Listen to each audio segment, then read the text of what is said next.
ఐబొమ్మ నిర్వాహకుడు ఈ మంది రవికి సంబంధించి కస్టడీ అయితే ముగిసింది. మరి ఇతన్ని జైలుకి తరలిస్తారు అనేదైతే మనకి తెలుస్తున్న డీటెయిల్స్.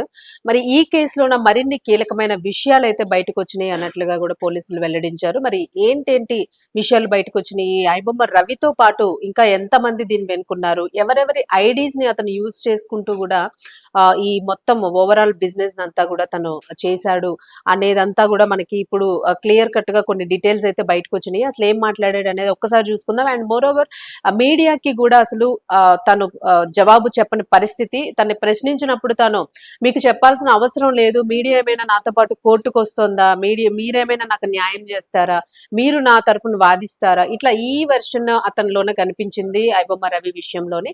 సో మరి ఇతని మానసిక పరిస్థితి కరెక్ట్ గానే ఉందా అనే ఆ డౌట్ కూడా వస్తూ ఉంది అందరికీ కూడాను. బట్ ఏదైనా కూడా చాలా తెలివిగా వ్యవహరిస్తున్నప్పటికీ కూడా పోలీసులు అయితే మాత్రం, అధికారులు అయితే మాత్రం ఆయన్ని ఎలా విచారించాలి, ఎలా విచారిస్తే అతని నుంచి నిజాలు రాబట్టగలుగుతారు అనే అంశంలోనే పూర్తిగా ఆయన అయితే కస్టడీలోకి తీసుకుని విచారించారు. వాళ్ళకి కావాల్సిన ఆల్మోస్ట్ శాతము నిజాలను అయితే రాబట్టుకున్నారు. సో ఇంకా మరిన్ని వివరాలు అయితే రావాల్సి ఉంది. సో తవ్వే కొద్దీ కూడా నిజాలన్నీ బయటకు వస్తూ ఉన్నాయి. సో ఎంత అమౌంట్స్ అయిన దానిలో క్రెడిట్ అయినాయి, ఎంత ఆయన ఖర్చు పెట్టాడు, ఇంకా బ్యాక్ ఎండ్ లో ఇంకా ఎన్ని ఛానల్స్ ఇప్పుడు రన్ అవుతూ ఉన్నాయా, ఇట్లాంటివన్నీ కూడాను ఒకసారి మనం చెక్ చేసుకుందాం. అసలు పోలీసులు ఏం చెప్పారు, పోలీసుల నుంచి బయటకు వెలువడిన విషయాలు ఏంటి, అసలు ఐబొమ్మ రవి ఈ కేసు విచారణలో ఆయన ఏం మాట్లాడాడు ఈ రోజు కస్టడీ అయిపోతున్న టైంలోని అని. ఐబొమ్మ నిర్వాహకుడు ఇమ్మంతి రవి విచారణలో సైబర్ క్రైమ్ పోలీసులు కీలక విషయాలను గుర్తిస్తున్నారు. ప్రహ్లాద్ తో పాటు మరో ఇద్దరి పేర్లు వివరాలతో రవి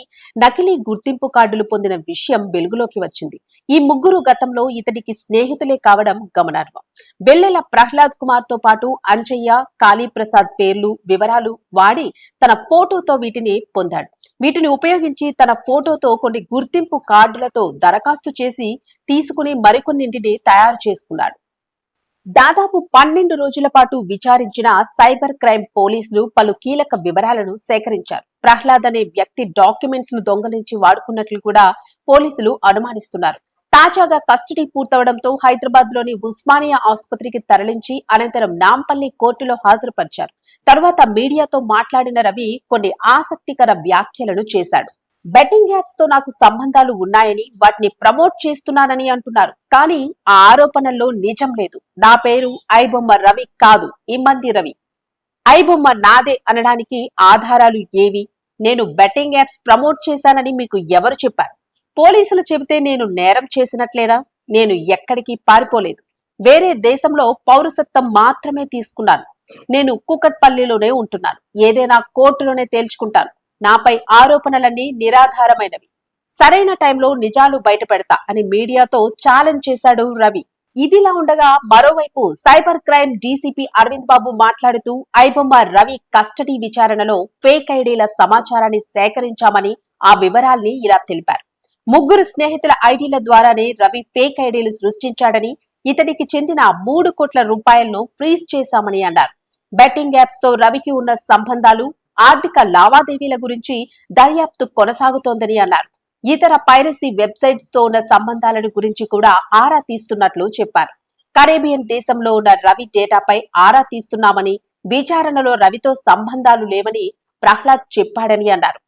గతంలో రవి అమీర్పేట్లోని హాస్టల్లో ఉన్నప్పుడు ప్రహ్లాద్ తో పరిచయమైంది. కడప జిల్లాకు చెందిన ప్రహ్లాద్ 2017లో అమీర్పేట్లోని హాస్టల్ రూమ్ లో రవితో కలిసే ఉన్నాడని, ఆ సమయంలో ప్రహ్లాద్ కు సంబంధించిన 10వ తరగతి mark list, Aadhaar card colour జెరాక్స్లను తీసుకున్నాడు.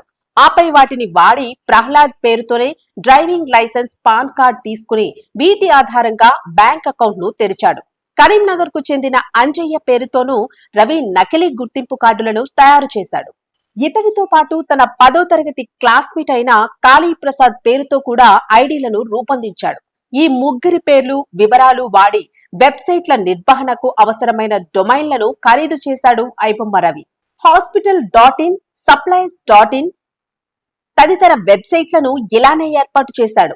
ఈ రెండు విజయం సాధించకపోవడంతో రవి ఐబొమ్మను ఏర్పాటు చేసుకున్నాడు.